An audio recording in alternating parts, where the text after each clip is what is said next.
Well, we've finally come to the personal memoirs of Ezra. The book of Ezra is somewhat difficult because in chapters 1 through 6 it hasn't dealt with Ezra at all, but with first Shashbazzar and then Zerubbabel and Joshua, which I think are two subsequent returns. And now we're coming, I think it's the third return under Ezra that begins, it's almost all in the first person, except for a few little places here and there, in chapters 7 through 10. Now we're going to do chapters 7 and 8 today. We get into some of the personal history of Ezra. It's such an unusual account because there's such neat little personal notes thrown in here and there that just show us the life situation. It's really a neat time. Let's look at chapter 7. Now, after these things, now there is a gap of about 57 or 58 years between chapter 6 and chapter 7. All right, look at your outline that we provided. Now, what this is primarily is another king's reign. We don't know anything of what happened to the exiles under Zerubbabel and Joshua. We don't know if they were prospered or if they were defeated or how they were doing. From the mixed marriages, it shows they had kind of compromised with the culture in which they found themselves. So the date here is about 457 BC. We learned from verse 7, it's the 7th year of King Artaxerxes I, and he reigned from 464 to 423 BC. Okay? Chapter 6 dealt with the reign of Darius I, Hastrapes, and he reigned from 519 to 486. You can see the gap that's there. Okay? In the reign of Artaxerxes I, king of Persia, there went up Ezra, son of Seraiah. Now, apparently Joshua, who was the high priest under Zerubbabel, is related to Ezra, because they had the same ancestor. Now this man, Seraiah, was high priest when the exile occurred. And you can see him in, 2 Kings 23, verse 18, so 586, when he was taken captive. Notice it mentions that he's the son of several men. Now, Hilkiah was high priest under Josiah, the godly king, 2 Kings 22, 4 through 14. So Ezra has some tremendous ancestors. Now, if you might want to think through this, if you can picture in your mind, on one side of the page, the kings, and the other side's the high priest that returned. Under Darius I, it was Joshua. Under Xerxes, it was Joachim, Joiakim. And under Artaxerxes, it's Eliashib. And so here we have the high priest during this period. Now, Ezra is not only a scribe, but he is of the priestly line. And that's what all this next few verses is all about. It's trying to show the lineage of Ezra.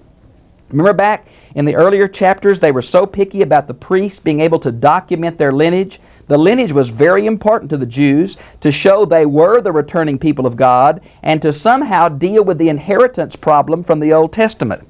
Now, there are 6 people missing here in verse 3.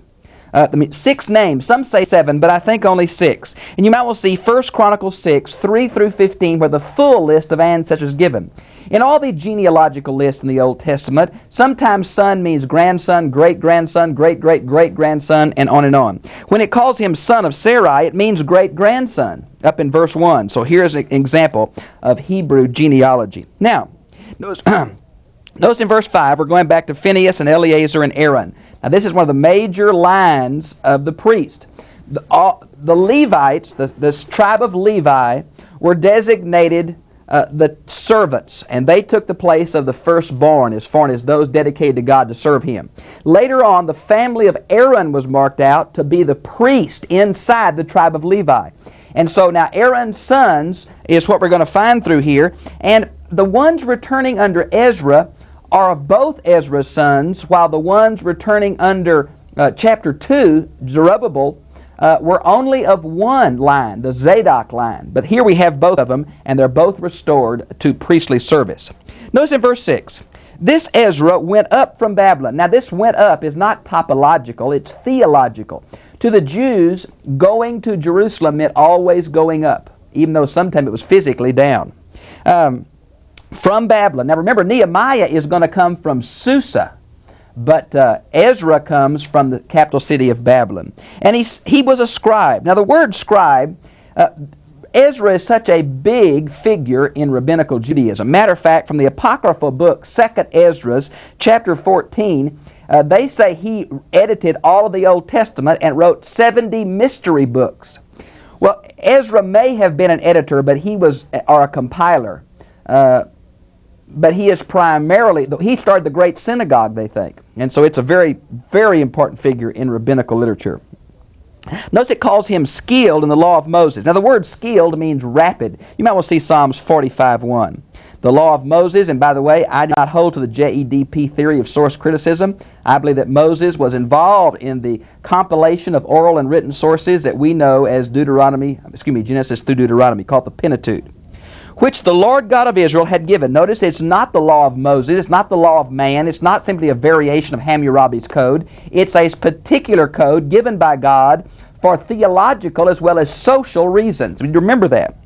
And the king granted him all that he requested. Now notice the human instrumentality, because the hand of the Lord was with him. Notice the theological impetus. This is very important to realize that God uses men, but history is in the hands of God. You will see again Philippians 2:12 and 13. And some of the sons of Israel, and some of the priests and Levites, the singers, the gatekeepers, and the temple servants went up to Jerusalem in the 7th year of King Artaxerxes.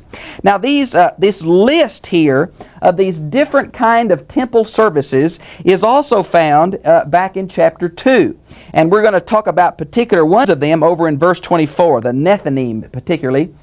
This is different categories of those people who serve the temple. Let's see if we can look at it real quick.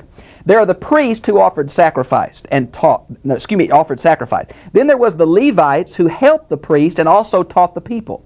Then under those Levites, there were gatekeepers, there were Levitical singers, there were these special slaves and servants, both attributed to David and to Solomon, and all of this large entourage made up the personnel of the temple. Now, notice what it mentions here in verse 8. And he came to Jerusalem in the 5th month, which was in the 7th year of the king. This is July of August of about 457. Now, notice where it mentions the 1st month in verse 9. Well, they left in the 1st month. It's going to take them somewhere around 4 months to make the trip. Now, notice it's only 500 miles from Babylon to Jerusalem if you go straight across the Arabian desert. But you can't do that. So they had to go up the Tigris-Euphrates River valleys, known as the Fertile Crescent, up and then down, which is about a 900-mile trip, and about 4 months is normal with all the women and children they had to go with them. Okay? Now, notice what it mentions the 1st month. This would be March, April. And he began to go up from Babylon on the 1st of the 5th month. He came to Jerusalem because the good hand of the Lord was with him. Now, this good hand of the Lord is repeated over and over throughout this as God's presence. We see it in chapter 7, verse 6, verse 9, verse 28. Chapter 8, verse 18, 22, 31. Nehemiah 2, 8, and 18. It's a theological phrase, like we would say, God be with you, or God provided. That's what they're saying here. Verse 10, for Ezra had set his heart to study the law of the Lord, to practice it, and to teach his statutes and ordinances in Israel. What a great order that is. He studied it, and we know he studied 58 years already of this. He took personal interest and time to know the Word of God. And then, before he told anybody else what to do, he internalized it and practiced it himself. His life and his teachings coincided. And boy, that's a way to know who speaks for God. Now, then in verse 11. Now, this is a copy of the decree that King Artaxerxes gave to Ezra. Now, from chapter 7, verse 12 through 26 is the last Aramaic section of the book of Ezra. It seems that Ezra is made up of a lot of official documents from the Persian period. Now, the Persians spoke Persian, but because their realm was so wide, they used Imperial Aramaic as the lingua franca of the political arena, and that's what these documents were in. Okay? Now, notice where it mentions here, Artaxerxes, king of kings, and then a little bit later it says, the God of heaven. Now, here are two Persian phrases. King of kings was used by the Assyrians, but not very much. It became the common phrase for Persian rulers to use of themselves. The God of heaven, that was their common designation for Ahura Mazda, the good God of Zoroastrian dualism. There is Ahura Mazda, light, and there is angra mayenta, evil or darkness, in the Zoroastrian system, which was the Persian religion. Now, one more while I'm on this subject is down in verse 14 where it says, the king and his 7 counselors. We learn from Ezra chapter 1 verse 14 that the 7 counselors were still in place in Ahasuerus or Xerxes' day. We also learn from Exophon, his Antibasis, and I can't pronounce that real well, 1, 6, 4, and 5, that Cyrus had 7 counselors.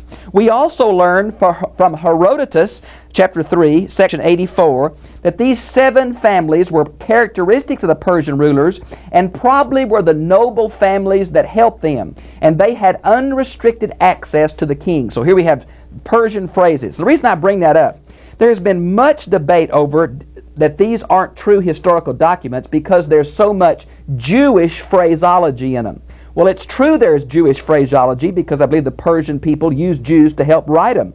But there's also tremendous Persian phraseology that shows the historicity of these Aramaic accounts. Now, notice it says in verse 14, the law of God which is in your hand.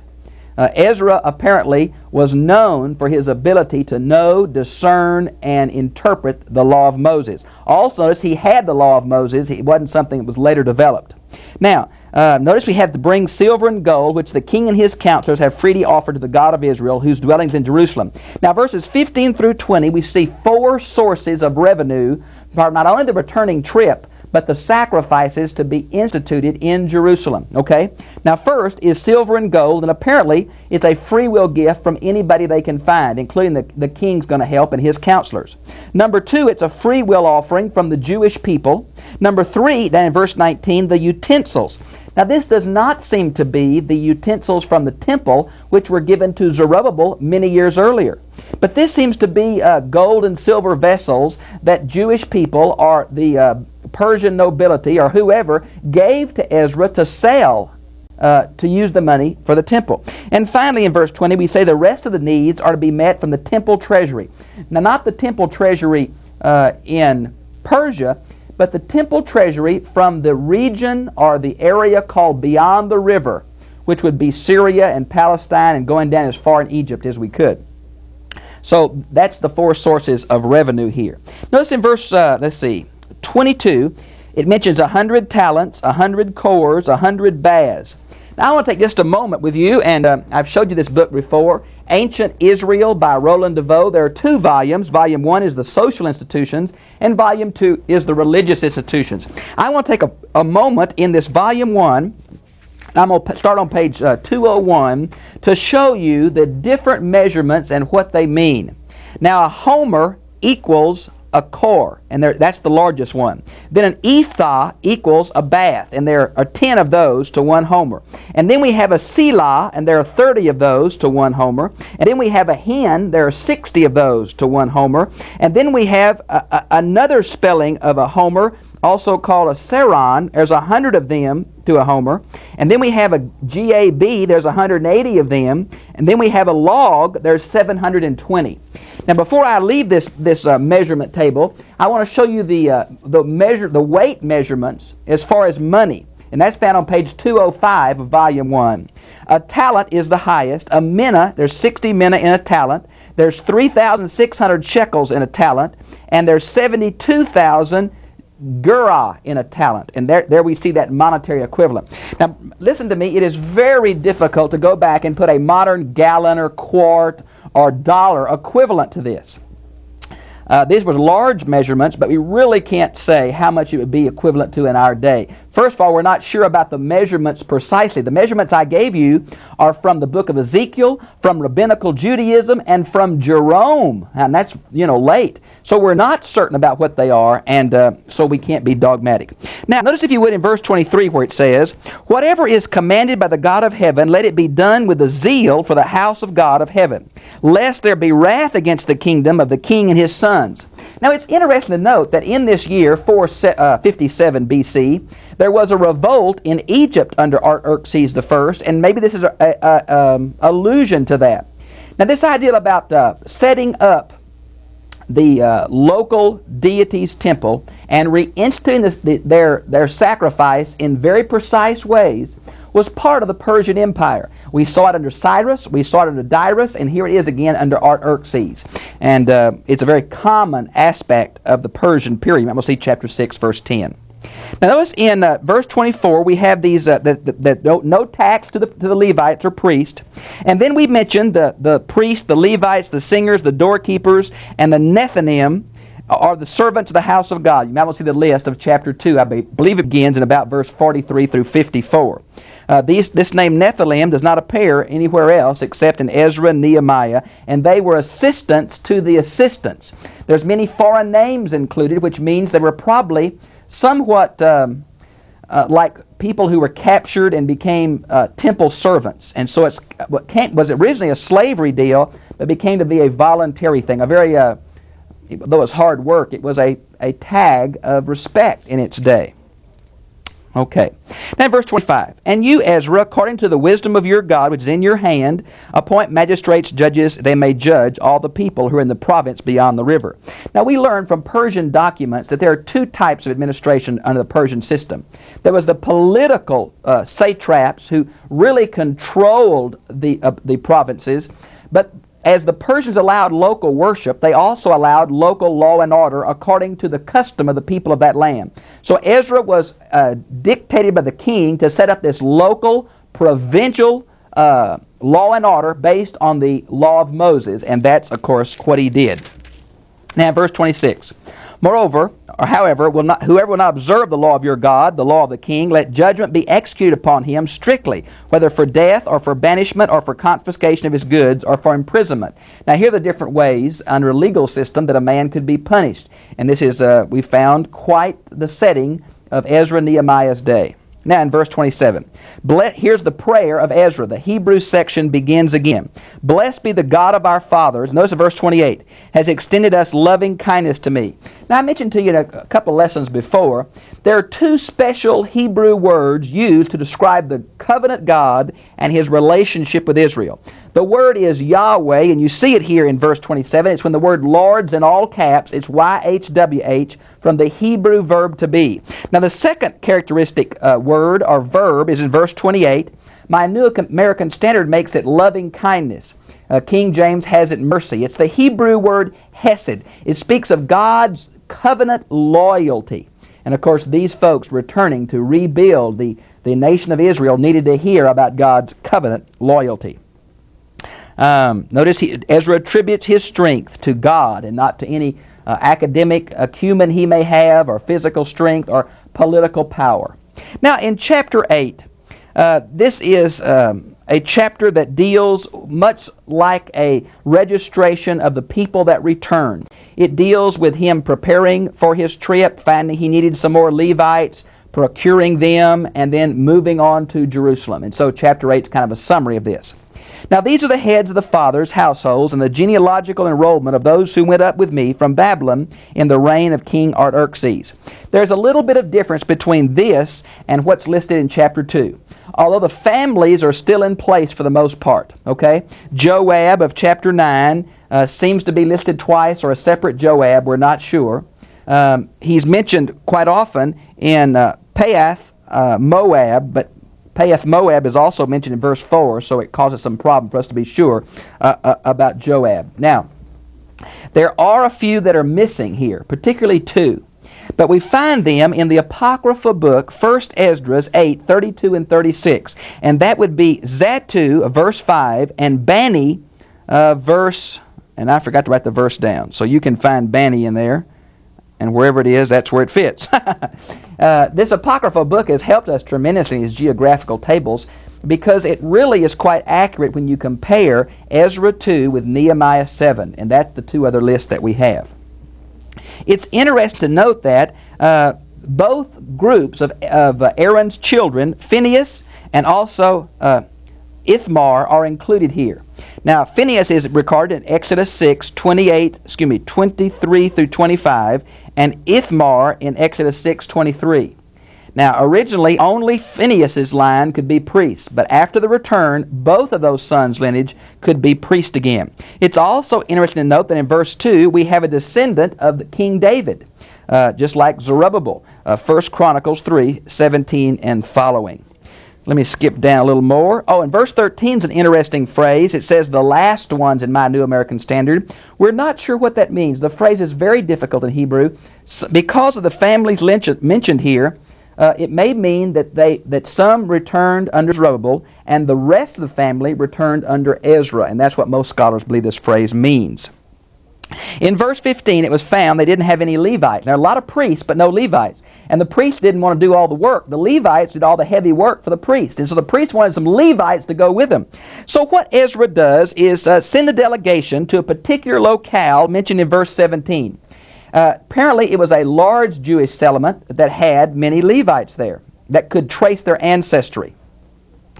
Now, this tells me, number one, that the exile was done in certain locales, that the Jewish population was not dispersed among the Babylonian population, but they were allowed to have some autonomous cities and villages. That made the exile much easier to bear, and apparently we have one of those mentioned here. Now, the word teachers in the last part of verse 16 has also been a very debated term. This word means teachers in later Judaism, but not so much here. We have a similar usage in Nehemiah 8 and 9. And we've got to be very uncertain what this word teachers means. Then it mentions about Iddo, the leading man of the place of Cassapha. Now, we're not certain where that is. We're not even sure where this river we're going to mention in just a minute is. We've lost that. It seems to be a day's travel from the city of Babylon. Some have said this Cassapha, because the word is often used of a rabbinical school, may mean a famous synagogue school. Some think, because of the Elephantine papyri, that this was a sanctuary where sacrifice was offered. But if it was, I don't think Ezra would be taking the priests who were doing inappropriate sacrifice. So I think it's probably a place name of a Jewish settlement. Now, if you notice the rest of the chapter, there's going to be a brief trip of a few days. They're going to try to get their act together, find they have some more needs, and they're going to stop and try to get everything together. Let's see.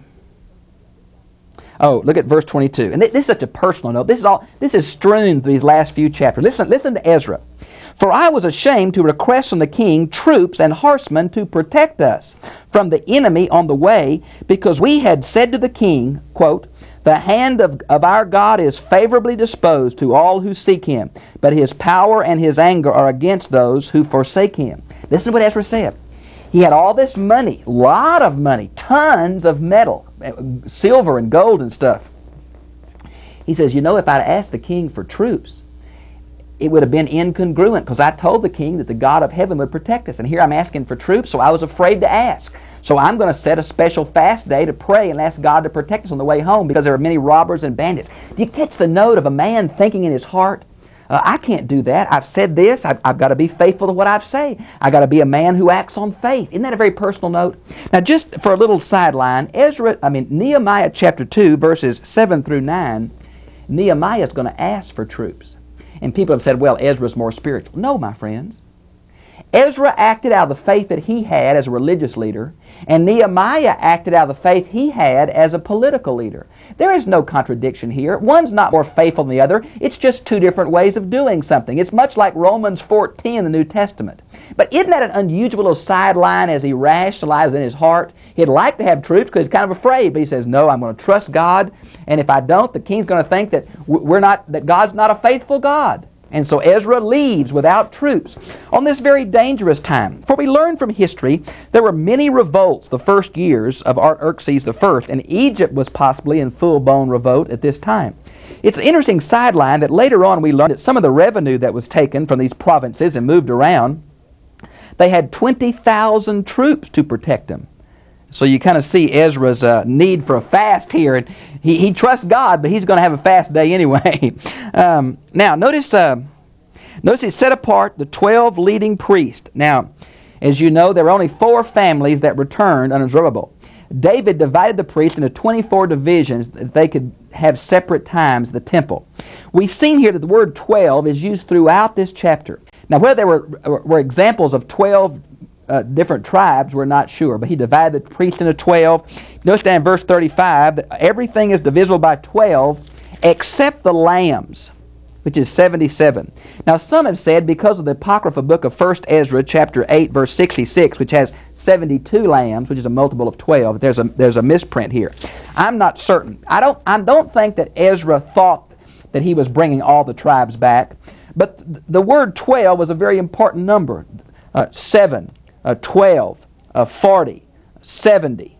These are important numbers for the Jews, and even sometimes, I think without thinking, they divide their people and numbers up into these multiples, okay? Well, you can read this. It's very easy. They're at the river Ahava. There's been much discussion about this. It seems to be one of the tributaries of the Euphrates, apparently a day's journey from Babylon. We see some of Cyrus' troops stopping here and some of the archaeological finds that we have, but we're not exactly certain where it is. Now in verse 36, and they delivered the king's edict to the king's satraps. Now the word satraps is plural, and that's highly unusual because there was only one satrap for the political region known as beyond the river. Now, we've also found that the word satrap can mean lesser officials, and that seems to be the usage here because it should be singular and not plural. What they gave to was his documentation. He said, this is from the king. I can set up a provincial religious system here. I can have punishment for crimes under my system. You're to help me from the temple treasury if I need it. And so it was a way of just saying, fellas, here, I'm a new man on the block, and here are my credentials. And that's what Ezra does. They supported the people and the house of God. And here we have Ezra the scribe beginning his ministry. And next week we'll finish the book of Ezra.